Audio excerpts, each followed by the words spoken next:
নমস্কাৰ সকলোকে মোৰ ইউটিউব চেনেলৰ আন এটি ভিডিঅ'লৈ স্বাগতম জনাইছোঁ। আজি এইটো ভিডিঅ'ত আপোনালোকক দেখুৱাম যে আপোনালোকৰ যিটো পুৰণা ভোটাৰ আইডি কাৰ্ডখন কেনেকৈ মোবাইল নাম্বাৰটো লিংক কৰিব আৰু লিংক কৰি কেনেকৈ নতুন ভোটাৰ আইডি কাৰ্ডখন ডাউনলোড কৰিব তাকে আজিৰ ভিডিঅ'ত দেখুৱাম। গতিকে আপোনালোকে ভিডিঅ'টো লাষ্টলৈকে চাব আৰু চেনেলটো ছাবস্ক্ৰাইব কৰা নাই যদি ছাবস্ক্ৰাইব কৰি ল'ব আৰু ভিডিঅ'টো যদি ইনফৰ্মেটিভ লাগে লাইক এটা কৰি দিব। দেৰি নকৰি ষ্টাৰ্ট কৰোঁ। আপোনালোকে পোনপ্ৰথমে এইটো ৱেবছাইটলৈ আহিব লাগিব আৰু এইটো ৱেবছাইটৰ লিংক মোৰ ডেছক্ৰিপশ্যনত দিয়া আছে, তাত গৈ আপোনালোকে ডাইৰেক্ট এইটো ৱেবছাইটলৈ আহিব পাৰে।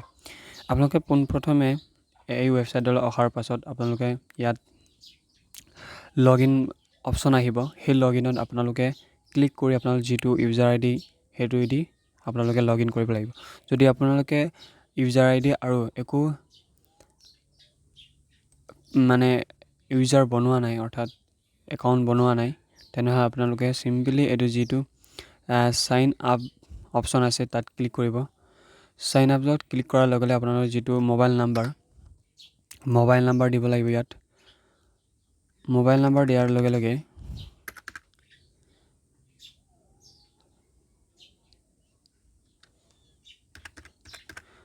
মোবাইল নাম্বাৰ আৰু ইমেইল আই ডি দিয়া নিদিলেও হৈ যায়, অপশ্যনেল হয়। আৰু মোবাইল নাম্বাৰ দিয়াৰ পাছত যিটো কেপচাৰ আছে এই কেপচাৰটো দি দিব। কেপচাৰটো দিয়াৰ পাছত আপোনালোকে কণ্টিনিউ অপশ্যনত দি দিব।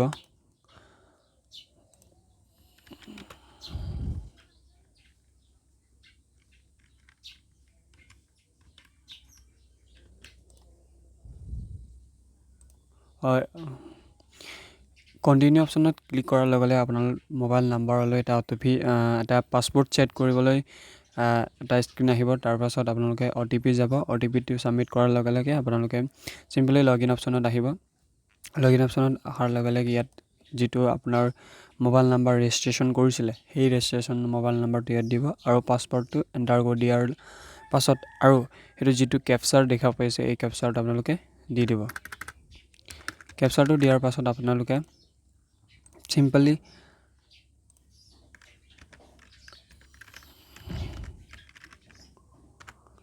কেপচাৰ বহোৱাৰ পাছত আপোনালোকে ৰিকুৱেষ্ট টু OTPত ক্লিক কৰি দিব।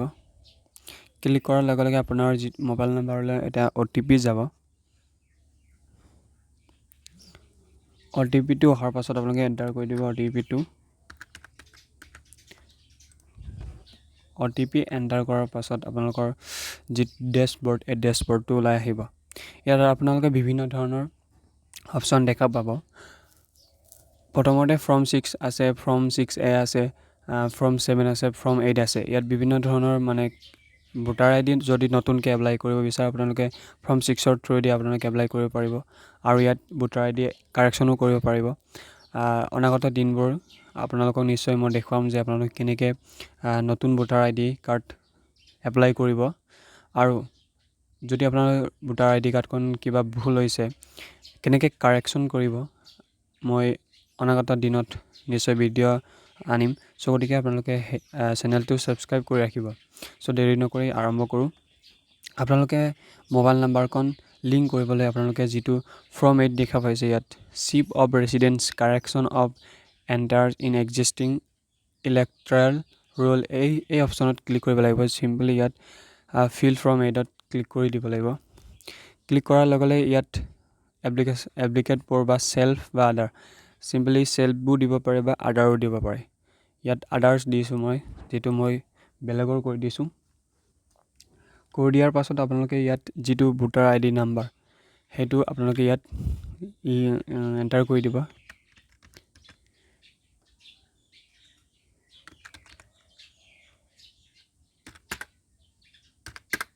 এণ্টাৰ কৰাৰ পাছত আপোনালোকে যিটো ছাবমিট বাটন দেখা পাইছে ছাবমিট বাটনটো ক্লিক কৰি দিব।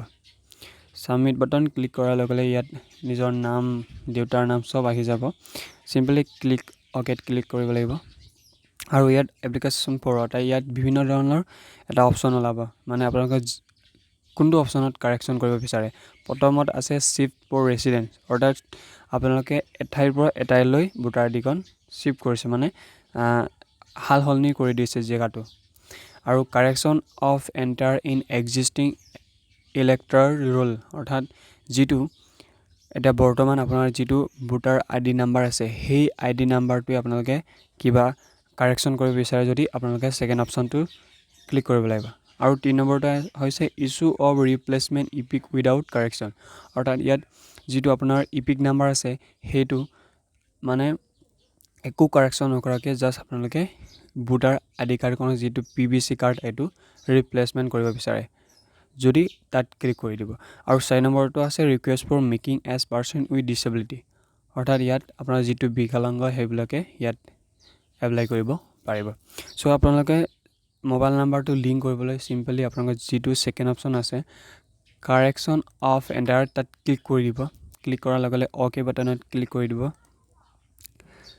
ক্লিক কৰাৰ লগে লগে আপোনাৰ যিটো ডিটেইলছ সব ইয়াত ডিটেইলছ আহি যাব ডিটেইল অহাৰ পাছত আপোনালোকৰ যিটো ইয়াত আছে application for correction of entry এইটো ইয়াত আপোনালোকে নাম gender date of birth relation type relative type address mobile number photo ইয়াত বিভিন্ন ধৰণৰ আপোনালোকে চেঞ্জ কৰিব পাৰিব সো গতিকে আপোনালোকে যদি মোবাইল নাম্বাৰ দেখুৱাম ইয়াত আমি সো মোবাইল নাম্বাৰত ক্লিক কৰি দিব মোবাইল নাম্বাৰত ক্লিক কৰাৰ লগে লগে ইয়াত মোবাইল নাম্বাৰটো এন্টাৰ কৰি দিব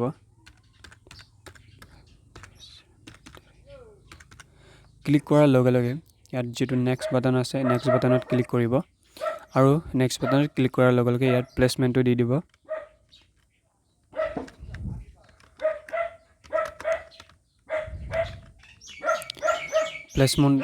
প্লেচ দিয়াৰ পাছত আপোনালোকে নেক্সট বাটনত ক্লিক কৰি দিব ক্লিক কৰাৰ লগে লগে ইয়াত যেটো ক্যাপচাৰ আছে এই ক্যাপচাৰটো এন্টাৰ কৰি দিব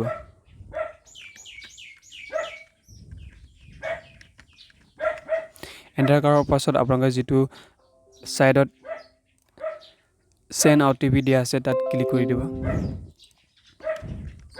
মোৰ ক্যাপচাৰটো বৰ হ'ল সেন্ড OTP ত ক্লিক কৰি দিব ক্লিক কৰাৰ লগে লগে আপোনাৰ মোবাইল নাম্বাৰলৈ এটা OTP আহি যাব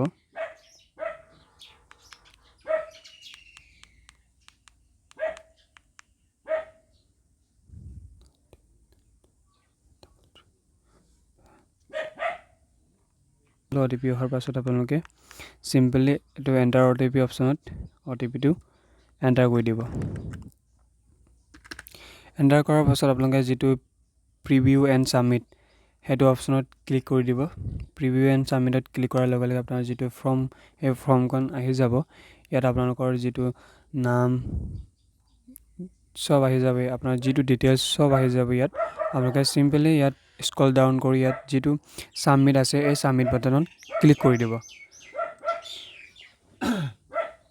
সাবমিট বাটনত ক্লিক কৰাৰ লগে ইয়াত আপোনালোকৰ এটা উইন্ডো পপআপ আহিব ইয়াত are you sure you want to submit this form বুলি আহিব ইয়াত সিম্পলি আপোনালোকে ইয়েস কৰি দিব ইয়েস কৰাৰ পাছত আপোনালোকে যেটো একনলেজমেন্ট নাম্বাৰ বা একনলেজমেন্ট স্লিপ এটো আহি যাব ইয়াত আপোনালোকে ডাউনলোড একনলেজমেন্টত ক্লিক কৰি ডাউনলোড কৰি থব পাৰে বা আপোনালোকে সিম্পলি এটো নোট ডাউন কৰি থব পাৰে আৰু এটো মোবাইল নাম্বাৰ আপোনালোকে লগে লগে লিংক হৈ যায় সো এতিয়া আপোনাক দেখুৱাম যে আপোনালোকে কেনেকৈ এটো ডাউনলোড কৰিব অৰ্থাৎ নতুন যেটো এতিয়া লিংক কৰিছিলে হেতু নাম্বাৰ এক্টিভ হল নে নাই আপোনালোকে কেনেকৈ চেক কৰিব সিম্পলি আপোনালোকে ইয়াত যেটো সাইডত দেখা পাইছে ইয়াত ইপিক ডাউনলোড তাত ক্লিক কৰিব ক্লিক কৰাৰ লগে লগে ইয়াত আপোনালোকে ইপিক নাম্বাৰটো দি দিব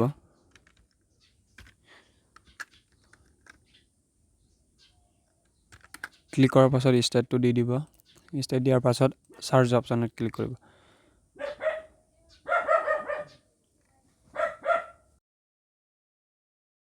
সাৰ্চ অপচনত ক্লিক কৰাৰ পাছত আপোনালোকে যেটো সেন্ড OTP বুলি দেখা পাইছে তাত ক্লিক কৰিব ক্লিক কৰাৰ লগে লগে যেটো মোবাইল নাম্বাৰ লিংক কৰা আছিল হেতু নাম্বাৰলৈ এটা OTP যাব সেই OTP টো ইয়াত বহুৱাই দিব OTP টো বহুৱাৰ পাছত আপোনালোকে যেটো সাইডত ভেৰিফাই বুলি আছে তাত ক্লিক কৰিব ভেৰিফাই অপচনত ক্লিক কৰাৰ লগে লগে আপোনালোকে তলত ডাউনলোড ইপিক বুলি আহিব তাত ক্লিক কৰি ডাউনলোড কৰি থব পাৰে এনেধৰণে আপোনালোকে নিজৰ পুৰণা যেটো ভোটাৰ ID সেইখন আপোনালোকে মোবাইল নাম্বাৰ লিংক কৰি নতুন ভোটাৰ ID খন ডাউনলোড কৰিব পাৰে সো গতিকে আজিৰ ভিডিওটো ইমান আছিল এখলৈকে চোৱাৰ বাবে ধন্যবাদ